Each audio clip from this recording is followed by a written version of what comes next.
got my shared screen? I do. Brilliant. Right, let's get started. I posted the content lecture last night after I got back from Cairns fairly late. And so it's up online for you. So this lecture will actually supplement that. So I'm not going to spend as long talking about the actual content of the week, and because I am getting some questions about the assessment task. And I'm going to get through to that assessment task as soon as I can. So when we look this week, I mean, first slide basically in the presentation, and the key thing here is authentic science in the world. So we're looking at that connection between technology and how it helps us mediate authentic science. Now, we know a lot of science is done. It's, you know, Hopper talked about experimentalism, and you know, we know it's been done in a false sense. We know it's a simulation of the real world. Often we see teachers in classrooms conducting experiments while students look on. So this is what the Australian curriculum is trying to break. In 2012, it wanted to get back to inquiry-based, student-centred learning. So we're looking at authentic science. So that's what we're going to look at. And that's the focus of this week. The key terms are there for you. Authentic learning, you can see what it basically comes down to, and we'll talk about that in a minute. David Bowd, a British educationalist and worked mostly with postgraduate students and adult learners, what we call andragogy, the field of andragogy rather than pedagogy, but he actually coined the notion of authentic learning. And he's also largely responsible for project or problem-based learning as well. He and a group of other theorists got together and you know, looked at these real-world settings. Digital native theory comes from Mark Prensky. And Prensky in 2005 talked about students who grow up, the generation of people with social media and technology in their lives are the natives. I, however, am an immigrant. I grew up in a generation where I didn't have that access and everything's had to be learned. And often when I get stuck with technology, I find a teenager and they help me, the digital natives. Social-based learning is a really interesting one. Now, it comes from Bandura. Bandura in the 70s wrote about social learning. But we're taking that a little bit further now online. We're looking at collaboration tools and how we can create and personalise networks. And this area belongs largely to a fabulous Dutch researcher by the name of Betty Collis. Looks like a grandmother, speaks like a grandmother, but thinks like a new age thinker. She's just amazing. So she comes up with this notion of what we call the contributing student model. So we all start off as novice learners, but through our interaction with technology and the computer at large and computer societies, we become quite advanced learners. And this gives rise to the notion of untethered learning. Now, untethered learning belongs to George Siemens, and Siemens published in 2005. His seminal piece was called Connectivism, which is a brand new theory of learning, not brand new anymore, it's over 10 years old. But it talks about how our learning is now embedded in technology, that we as, you know, members of schools and organisations, even preschools, right through to, you know, where we're going to finish up working, right through to our retirement, everything we do, our whole lives will be recorded through technology and mediated by technology. So he talks about connected learning and untethered learning as his model. So with those 5 key terms behind us, we move into the week. Now, I presented this diagram to you and talked about it in the content lecture. I won't talk too much about it now, but this is where authentic learning fits in. We often think, for instance, that when we're teaching, we've got a teaching method and we've got, for instance, teaching content. So the complexity of learning on one, it can be really basic drill and practice teaching down here at the low end of the complexity scale, or it can be really complex teaching up here at the high end. You know, theoretical teaching, philosophy, calculus, all those higher order tools. Down here it can be didactic. Now, an example of didactic teaching, for instance, is Noel Pearson's direct teaching. It's aimed at a very, very low level pedagogy. It's based on drill and practice and repetition.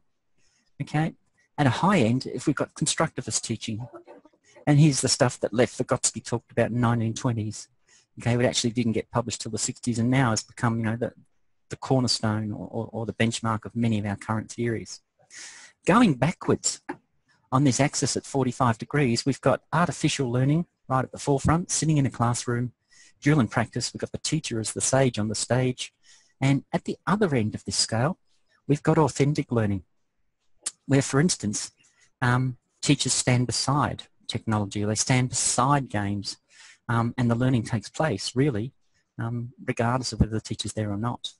So we're looking at artificial real-world continuum, we're looking at basic versus complexity continuums, and we're looking at continuums between didactic and constructivist approaches. So before we explore that, and we're looking at what technology can do here, and we've got some technologies here, drill and practice, we then look at integrated learning systems.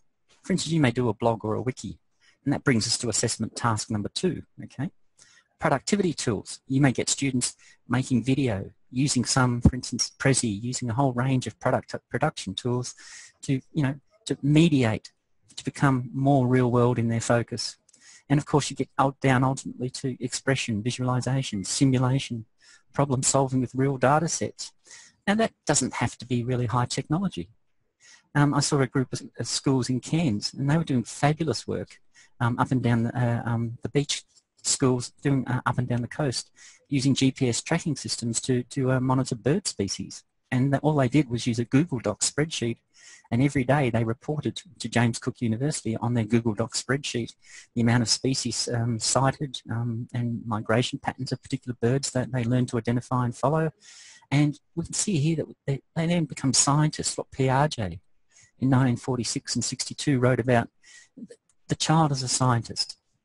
And here's what we're trying to create when we look at technology. How do we give children the technological tools to do science in this modern age? So briefly I mentioned didactic and transmission models. Didactic is just basically sitting at the front of the classroom and downloading information to students. Essentially it's passive, and teachers are the holders of the fountain of knowledge. Technology can actually help break this down. In other words, more computers can lead to learning, but just because you have more technology doesn't mean that you're actually going to have better learning.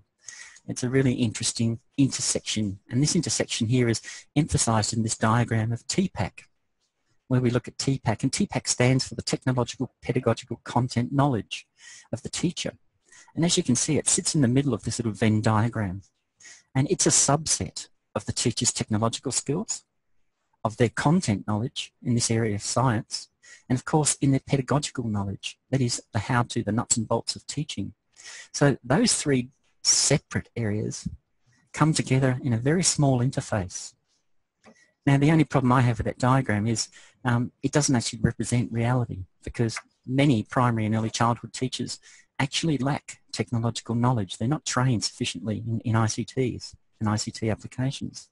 Their content knowledge, let's have a look at that too. There's a lot of pressure being put on early childhood and primary teachers. Once upon a time, you would do, for instance, earth and space sciences in one semester and biology in another. Now you're doing them both in the one course. So this whole information revolution is pressing down on teachers. The shelf life of information is doubling every 12 to 18 months. And as a result, our curriculum is getting packed. But how does a teacher stay on top of this? How do they keep their little technological, their TPAC zone? How do they keep it active?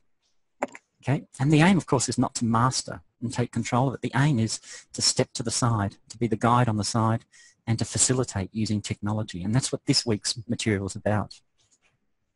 Toolishness is foolishness. You can't simply just put a tool on a desk and expect students to basically pick it up and use it. You've got to have some sort of application. Now, a good friend of mine, Colin Langshire, and his partner Michelle, published about this widely really since the advent of Web 2. And they talk about curriculum pedagogy not being held hostage to technology at the level of artifacts. Now, an artifact basically is the tool that you use. It can be a computer, it can be a digital camera, it can be, for instance, a digital microscope in science. Okay, but curriculum and pedagogy must be independent of that artifact. Okay, technology can be useful, it can enhance teaching, and once we apply it and we actually use communication, and here's where we talk about the teacher's pedagogical skills. Once we bring those to the equation, we can start to see how good technology can actually be. When we look at it, the teacher speaks to the computer speaks to the student is our current model. The student then reports back to the teacher via the computer. Okay, that's one way of doing it. But if we really want to move forward with teaching, okay, we have to look at this intersection where we talk about understanding. How do we know something has been received and understood? And the only way we know that is through interaction. And here's where the teacher's pedagogical knowledge comes into play. Okay, so we have effective interaction is not just about swinging a mouse around, okay, or answering questions through email or through blogs, or that's turn taking. Okay, and we know that's, again, that's another area of research. Goetz wrote about turn taking in the 1970s. Learning is not an interview. Learning is actually an embedded experience. And so, we've got to get away from using the computer and technology as an interview modality where, the teacher interviews the student reports back what they know. Okay, learning goes much deeper than that. Because today's students are different. Here's the work of Mark Prensky. As educators, we typically have content methodology as our focus, okay, but we don't have an engagement focus. So what we need to do is move towards a more friendly hook, a more kinesthetic hook. With using our technology. And of course, that's about authenticity. Games create learning with engagement. Kids want to learn with engagement all the time, and engagement is much more important than content. Kids hate content methodology. Okay, so what we've got to do is bridge that divide. Here, I'm not going to talk too much about this one because you've got it in your textbook, and I refer you, go and find yourself a cup of tea, a chamomile tea or a herbal tea if you want. And sorry, that's my phone. And technology. So go and find yourself a chamomile tea and sit down and have a good read of that table and the section in Gregson, because it really does piece it all together. It talks about the scientific inquiry approach on the left-hand side, what is done to deal with that in the class-based level, how to connect online, and ultimately the social and collaborative functions here. And here is the power. Here is, if we're moving along that authenticity curve, we're moving much more towards social and collaborative learning. Okay, we're also dealing with much more damaging effects too. For instance, social networking and the safety, and of course the ethical issues of using that kind of teaching as part of your pedagogy as well. So there's a lot to address, but Gregson does a really good coverage there. There's no need for me to repeat it. But what we're talking about with games and moving towards that authentic continuum, we are looking at a situation where for the first time in history, students are no longer limited by teachers' ability and knowledge. Okay, we're out there in the real world, out there in the open. And for instance, we can now look at how games and the internet and technology actually supplement teachers. And when we look at that, very soon games, technology and online learning, of course, are going to replace teachers in many situations. And not completely. The role of the teacher is simply going to have to change. And that's what we're talking about this week. How do we change that role from the sage on the stage to embrace technology, where we become the meddler in the middle, and then when we need to, we can be the guide on the side, where we sit down beside the student and work on a one-to-one basis for individual needs. Your curriculum documents talk about ICT capabilities. I won't talk too much about that. But there are 7 generic capabilities in the F to 10 Australian Curriculum Framework. Now, they're not actually embedded in subjects. It's assumed that these capabilities will connect to every subject, and ICTs is one of them. So in science, students theoretically are supposed to be, you as a teacher are creating a curriculum where teachers are investigating with ICTs, where learners are communicating with ICTs, and where learners are creating with ICTs. And this is the big push here. Turning the student away from a consumer of science into a producer of science. And that's, that's what we're trying to do, create the child as a scientist. Piaget, over 50 years old, that theory, and it's coming back into vogue. So we look at games, and one of my favourite quotes from Crawford, I won't keep going back over that, but we do not see lion mothers lecturing cubs at chalkboards. We don't see senior lions writing memoirs, okay, and smoking pipes. The challenge here is games or is fun or is engagement a positive thing? Yes, it is. It's schools and administration of schools that's getting in the way of that. Robotics, a little example that I wanted to share with you from Brandeis University. This was a project we actually completed back in 2005. And it just goes to show, I mean, around about 2008, I left the university sector and went and worked in Cairns Hospital Health Service, working with junior doctors in their education program. So it was a real eye-opener for me and a good learning curve. They're a very different group. And one day I walked into a room of 9 junior doctors, and I said, we sat down and said, well, let's work out what else we've got in common. And it turned out that all 9 of them actually had competed and participated in the first Lego League robotics competition in the first year it was run here in Australia. And that speaks a lot for these findings. When we look, Brandis is a university in the States. Kids who engage in technology, does this begin to bring in arts-based pedagogy? Yes, it does, Julie. When you look at this, for instance, it's very, very creative. Students actually engineer solutions. A little example, for instance, beach erosion at Santa Barbara Beach in California. One robot challenge one year was where students had to come up with a project and solve that using a robotic model.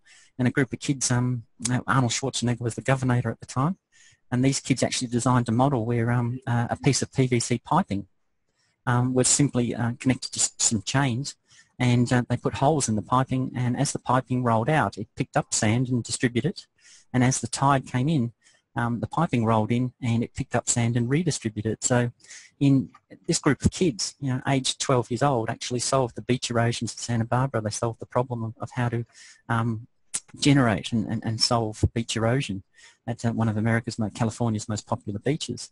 They took it a step further. They then put a little generator on top of the chains, so that every time the pipes went out, it actually generated a small amount of electricity. They were just doing it as a demonstration. And every time the pipes came in, of course, the turning and movement in the sand and water actually created electricity, like a small turbine system. And so they produced this self-regulating pipe system, which was capable of generating its own energy supply and using its own energy supply to prevent beach erosion. And so, again, look at the artistic, look at the creativity in that. So we can see here that, when kids deal with these real sciences and real-world authentic problems, the average 53% go to university. When they deal with authentic science, 88. That goes up to 88. 77% of that 88 go on to do postgraduate study. That is, contribute more and more, versus 63 or 53%. Majoring in science, 55% go on to major in science, and of those, 41% female major specifically in engineering. Now, we often think of engineering as a cold science, or as a cold subject. It's actually a very creative subject, and hence this whole notion of bringing the arts into robotics and into technology and science. So we're talking here about effective interaction. How do you as a teacher get these sorts of things happening? Well, you've got to build interaction around thinking and learning processes. And, down the bottom here in red, we've got Bloom's taxonomy. But, technology works best when students are reflecting, discussing, taking leadership roles, mentoring and coaching. Then they're getting into Bloom's higher order stuff, and they are then dealing with productive pedagogies. Now, I say a little bit more about this in the content lecture. So if that interests you, go back and have a look at that. Now, digital immigrants and digital natives. I also talk about this in the content lecture, Mark Prensky's work. And we can see here, down here is, a lot of my behaviours as an older learner. Here is the current generation, twitch speed, random access, parallel processing. I often get amazed at my own daughter. She's a doctor and she's quite a bright kid. But she can sit there with 7 screens simultaneously working and also listening to her iPad, which is phenomenal. Whereas, I'm lucky to be effective with 3 screens or 3 windows open. So, this parallel processing, we're seeing the human brain is being altered by this technology. Okay, and we know it. And a study done in America, not only the human brain, but the human body, they did a survey or a demographic survey of males at a university campus over a 10-year period. And they monitored the body changes as a result of their education system based on computing. And what happened is they actually lost 25% movement in their shoulder cuff rotations. And they also had more stooped backs. They reported higher incidence of back problems and issues. And they also lost upper movement in their rear shoulders. And again, if you think about how you sit at a computer, that explains a lot about why our bodies are changing too. Some other things we can talk about. What do they learn? Now, here are some of the things we talk about purely from a study we did on video games. We actually demonstrated learning in all these range of areas. Gregson covers this also. He talks about they learn research, data gathering, data analysis, construct, present results, apply concepts. Look at those. You can see POE. Okay, you can see the 5 E's. essentially that's what we're looking at there. And Gregson says these are the things that online learning can deliver. A couple of examples here. If you haven't looked at them, do. They're all vignettes, and they actually show you examples of how these different multimedia events and how these different technological tools work in classrooms, and these are all designed to be exemplars of practice. So there's something to think about and aim for. And again, have a second cup of chamomile tea and browse through these, because they are worth looking. A picture paints 1,000 words. And there's probably a lot more in here we could talk about all day, but these will actually demonstrate it for you. Now, why are we presenting these? Okay, we're presenting these because you actually have to do assessment task 2 and create two digital cards. Now, you have a range of technologies open to you about what sort of digital cards you're going to use and what those sort of digital interactions or technological interactions in that card are going to be based on. So these are just examples that people are doing. And for instance, if anyone has a current blog or anybody has a currently Weebly site, then you have the skill set to actually do assessment task 2 using a blog or a Weebly. Okay, and we'll talk about that a little bit later. The Teaching Teachers for the Future project, are quite a good one. And the little resource that they actually came up with, oh, I actually closed, no, here it is. They actually came up with this little lesson plan here, and I think it looks quite good. Most of you will have seen it. You've got on the page and had a browse, and it just gives you a little example of how a simple lesson can be modified using technology, and simple technologies at that. If you have a look, the one they're using is a whole class discussion with an interactive whiteboard. A whole class activity. There's no digital technologies in there. Teacher-led activity. Again, back to the interactive whiteboard, cooperative learning in groups, computers and digital learning objects, and a whole class discussion. So, as you can see, it's a good example of a lesson modified by technology. And, again, we're throwing that in there for you because it's very relevant to your digital card, to your assessment task 2. It's the sort of thing you're going to be expected to do. All right, moving on. Some examples. Gregson provides these. Kidspiration, mind mapping tools are great tools. Data lodging, digital microscopes, digital cameras, video cameras, all good. Database spreadsheets, simple Google spreadsheet can be a fantastic tool, not a high-tech thing. And if you don't know how to embed a spreadsheet in Google so it can be accessed by all your users, this course is a good chance to learn that. Okay, we can talk about how to do that. Photo stories, animations, blogs, wikis, and the only problem I have with blogs and blogs is that they become teacher dominant. They become a little bit centric, teacher centric. So if you're going to do a blog or a wiki for your task, for your digital card, make sure you create pathways for students to actually take it over, so it becomes at some stage their blog, and all you're doing is facilitating it. You become the guide on the side, probing, pushing, questioning, all the things that you need to do to get that science developing. Game simulations and augmented reality, 3D virtual mixed games. There's a fabulous computer game, for instance, that comes out of St Kilda. And it's, believe it or not, in the game you become a drug addict, and your aim is to survive as a drug addict in a very hostile city environment.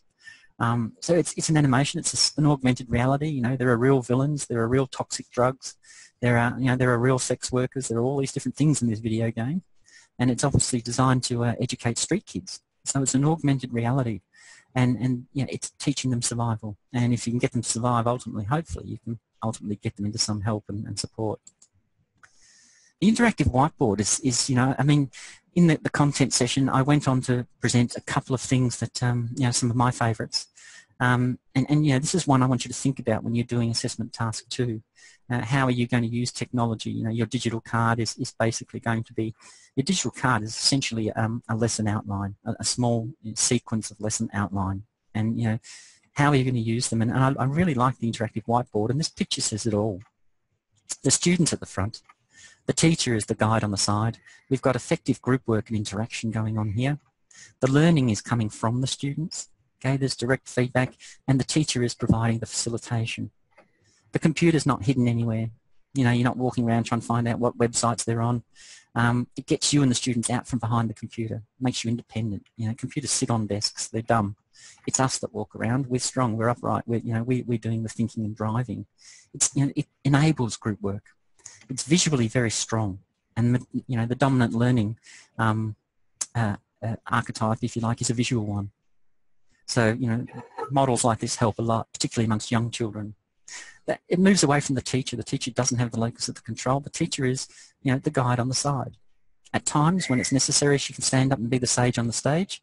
But primarily, she sets up the digital card, the learning is set in place, and the learning takes place amongst the group. And the real thing I really like about whiteboards is it leaves you with a printed note out. And at the end of a lesson, you can actually hit a print button, and it will print what you've covered that lesson from the whiteboard. So it's a really good one. Digital video is another one of my favourites. But if you're going to use video, just make sure that you get students as producers. Too often, particularly in the HPE field, we see teachers creating instructional videos, where you see either the teacher bending and moving and demonstrating a ball throw or an athletic skill. Actually get students to do this stuff. Turn it around. Don't make them consumers, make them producers. And some of the great stuff you can do is portfolio, and you can do it across any discipline: poetry, short films, research. And if you make them consumers, of course, there are certain things that where you are going to want to give them some tips. But then again, turn it around as much as possible. You as a staff member are also a consumer of digital video. You use it in your professional development, reflection modelling, and ultimately, of course, in your video conferencing. So digital video is a very, very creative technology. And I do encourage you to get into it as soon as you can. There's lots of really free digital software items, and your mobile phone is perhaps the best thing. I'm a great believer in using mobile phones in teaching. For instance, you can get students to actually report and do a quest around a school, for instance, and they can actually take photographs and send it directly back to their home base, where it can be received on the computer via email and included in a report that can be generated within one lesson. So, we may as well use this technology. Students as producers, okay, the research actually shows that when we use digital video, we're increasing all of these, all of the learning outcomes. It creates independence, it's peer and group learning, and it's real world and real audiences. And if you want to read Shuck and Kearney, I encourage you. It's one of those few good articles. Some articles are boring, but Shuck and Kearney, it's a seminal piece and a good article. And more important for you, it actually connects it to Vygotsky's work. And, we can see that if we use digital video, the students become the more capable other. They're producing the material, they've done the research and the learning, they're independent. It's collaborative, it's problem-based, and it's authentic because it's about something real. And it's very productive pedagogy. Just a small point there that Shuck and Kearney also make. When you use it as a communication tool, it's helpful. That is, do this in instructional video. But when we use it as an observation, analysis, and reflection tools, it's at its most powerful. And for some strange reason, we as teachers seem least able to use it for those two purposes. So, when you're looking at your digital cards, put yourself on the spot. Now we've got from Julie, the humble cane toad dissection is done via computer simulation because the ethics Peter raised regarding euthanizing cane toads. Interesting point.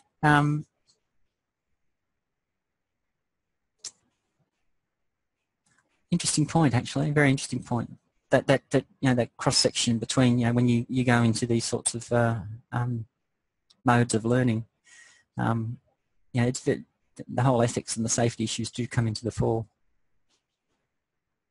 M-learning is a favourite too. Socratic is a really great tool. Again, using mobile phones, you can get students to participate in your teaching. Okay, really good tools.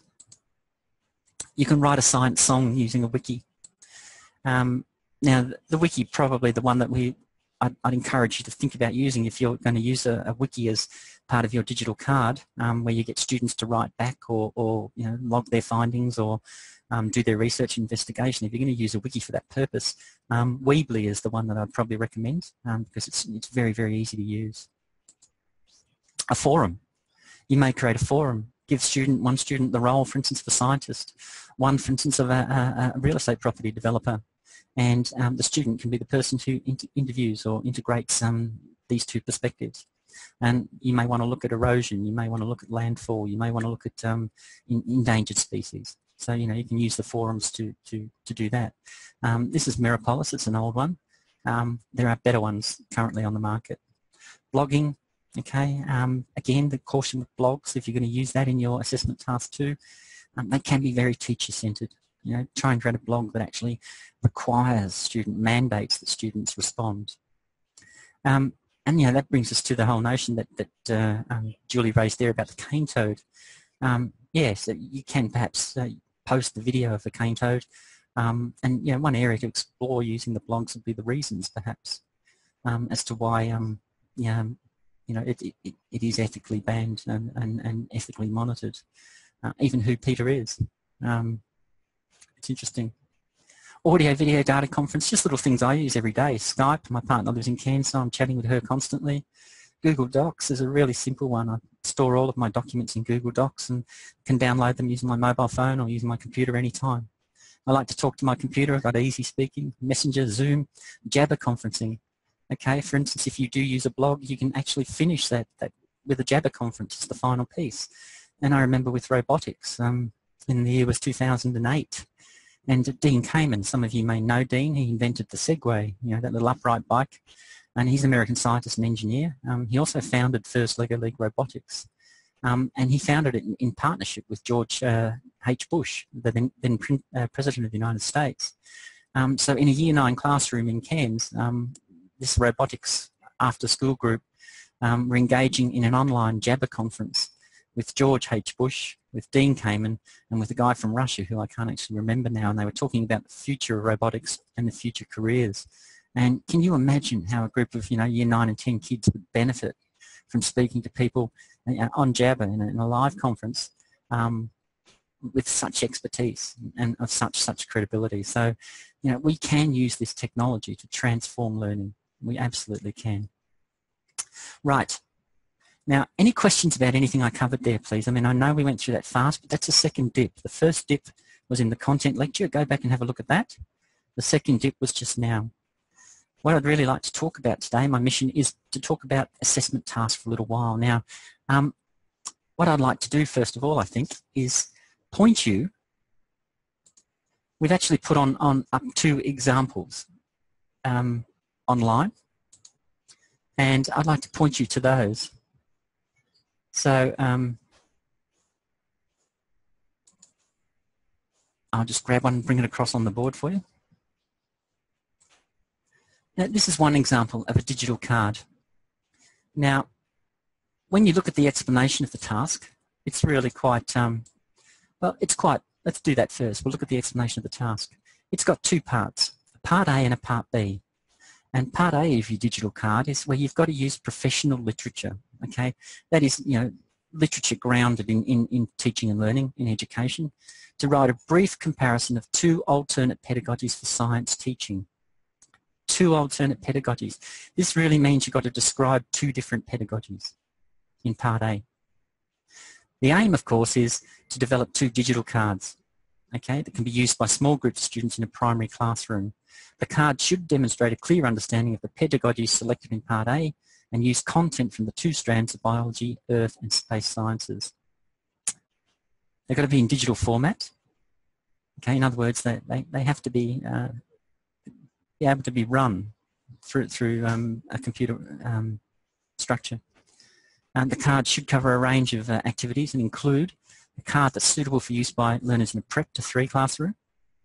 It must be printable and suitable for the age group to use with some teacher support, and a card for use in either the 0 to 5 or the 7 to 9 primary. Okay, so we're getting to you to look at both ends of the spectrum. Yeah, so you're doing the early childhood end and you're also doing the 0 to 5.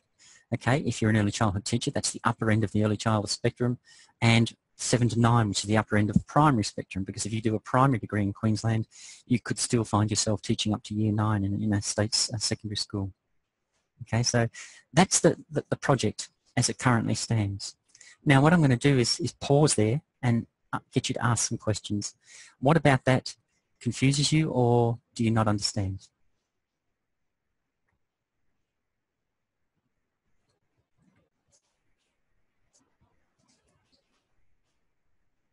Colin, do you have to use both of the pedagogies that you describe in both of your cards, or one pedagogy in each card? I believe you have to use them both in both cards. Yeah, so it's not an either or. So what you're doing is you're demonstrating, for instance, your digital card. And for instance, if we look at this one, I'll just try and get the format on it so it actually reads a little bit better. There's the explanation section of it.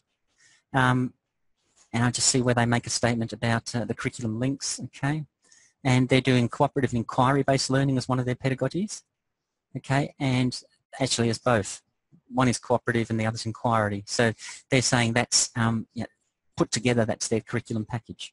So they're going to explore how both cooperative learning and inquiry-based learning can be coupled to deliver the lessons that they've actually outlined here. So, and again, they would do that for both cards. Make sense? Yes, thank you.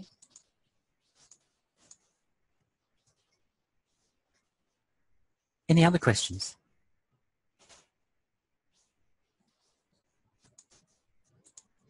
Colin, can I also ask a question about the content?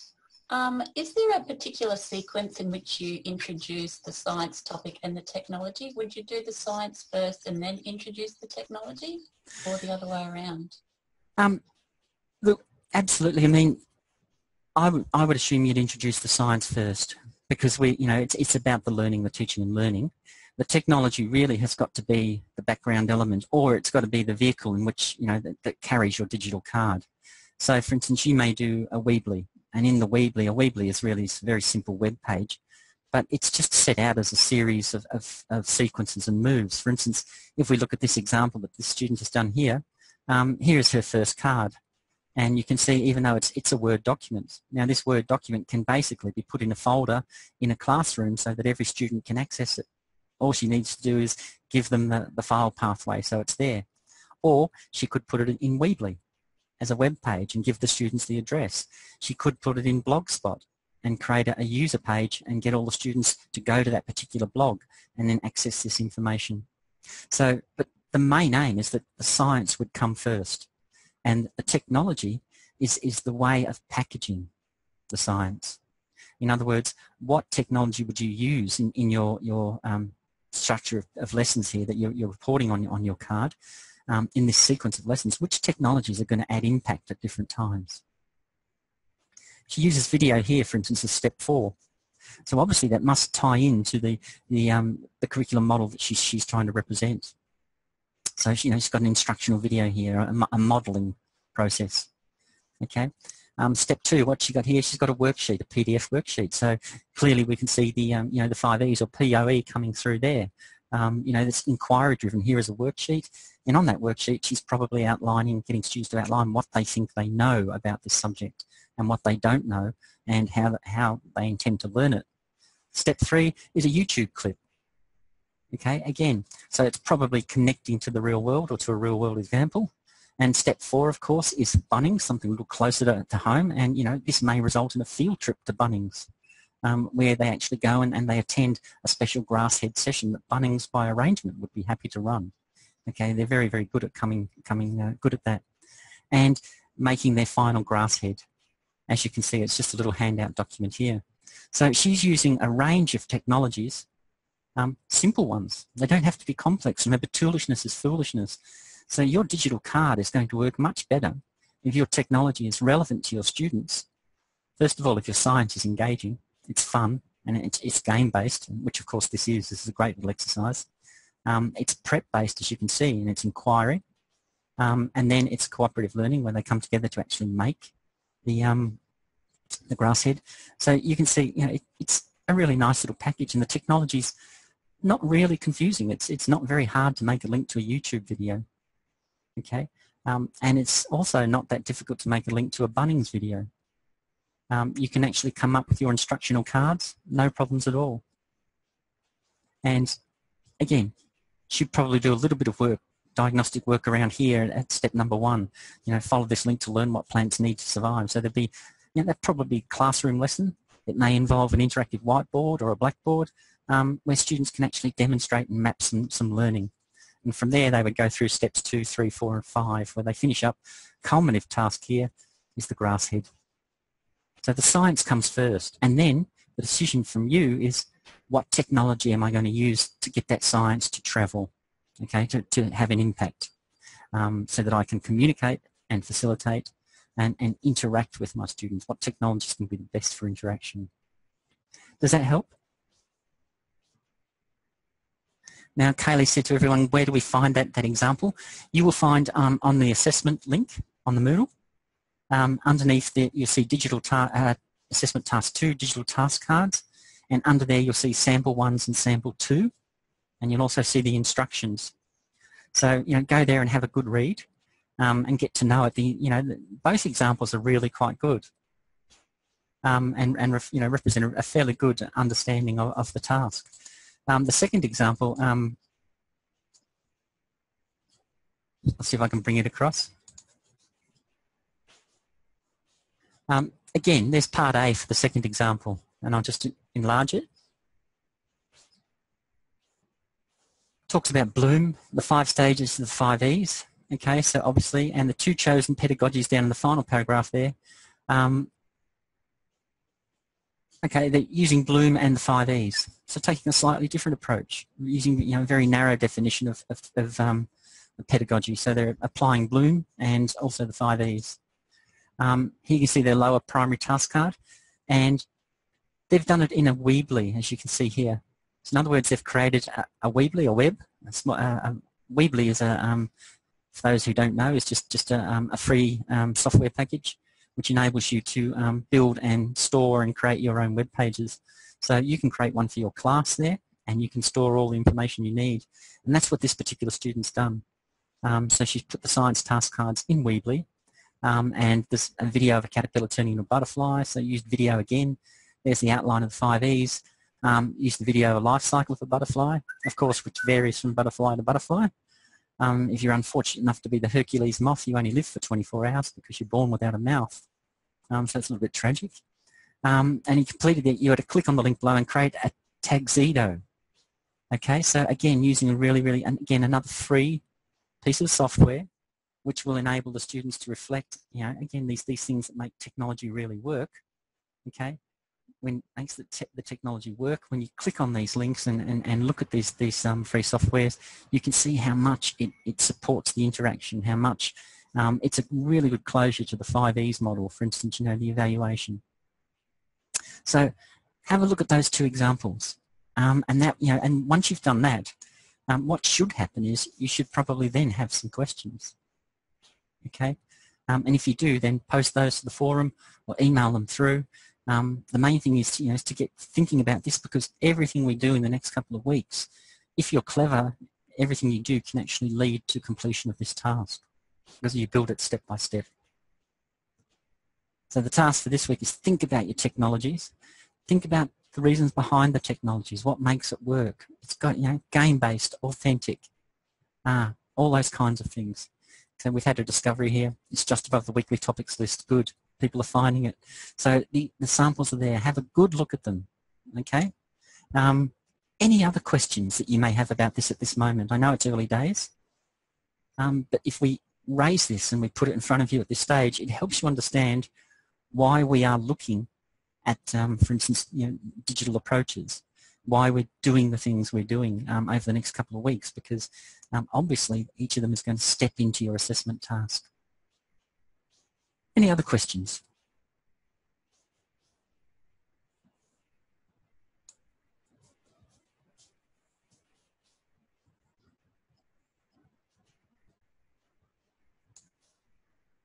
Okay.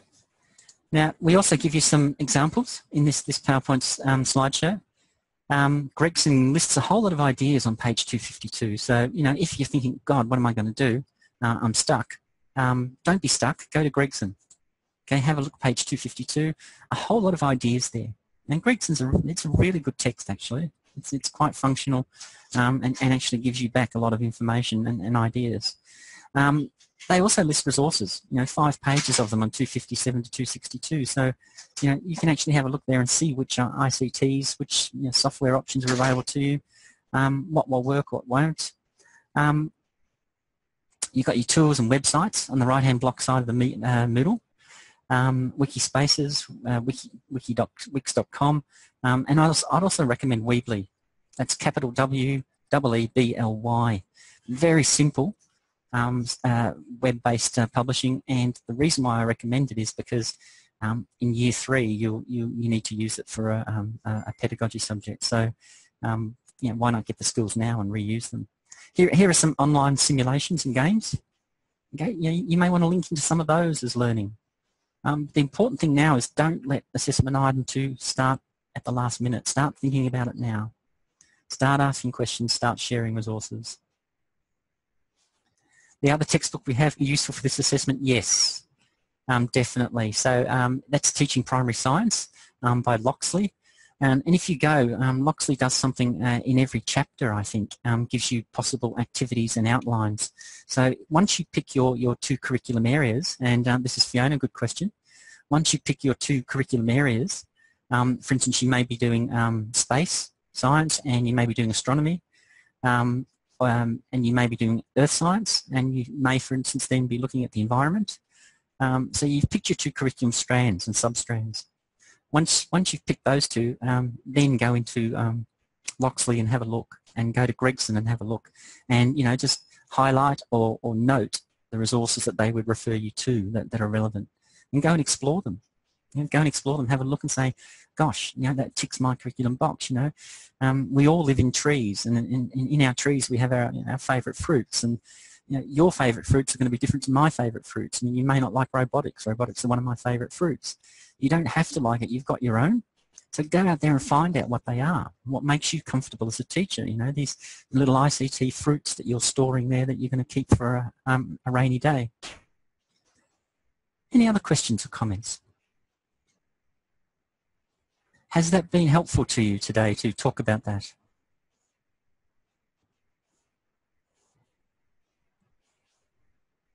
Oh, silence.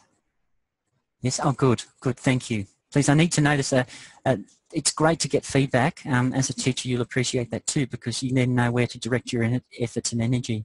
Otherwise, we're sort of second guessing, and staring at a computer screen just makes that second guessing harder. So please, I do appreciate feedback, and don't be frightened to send through questions. If you're thinking it, you can be guaranteed there are 20 other people thinking it. And I actually would respect your drive if you can get off your keyboard and send in some questions. It's much more helpful for you, and it also helps the teaching team with what we address. So please send that information through too. Good, people are liking the examples. This is probably a good note for me to stop then and leave you to explore those examples and to look at some of these online simulations. And also get into Gregson and also Loxley and see what resources they recommend for you too. You can do a lot of planning at this stage in week 7 to make week 12 really, really gentle and peaceful for yourself when that final assessment's due. Also, I'll try and dedicate a little bit of time to talking about some of the technologies. If you've picked something you're going to use, for instance, if you think you want to give Weebly a go, send in some emails about that and or post it on the forum, and I'll start expecting you to some resources. If you think you may want to use Google Docs, if you don't know how to create Google Docs, there's lots of information around some really simple stuff. Send in the questions on the forum, and we'll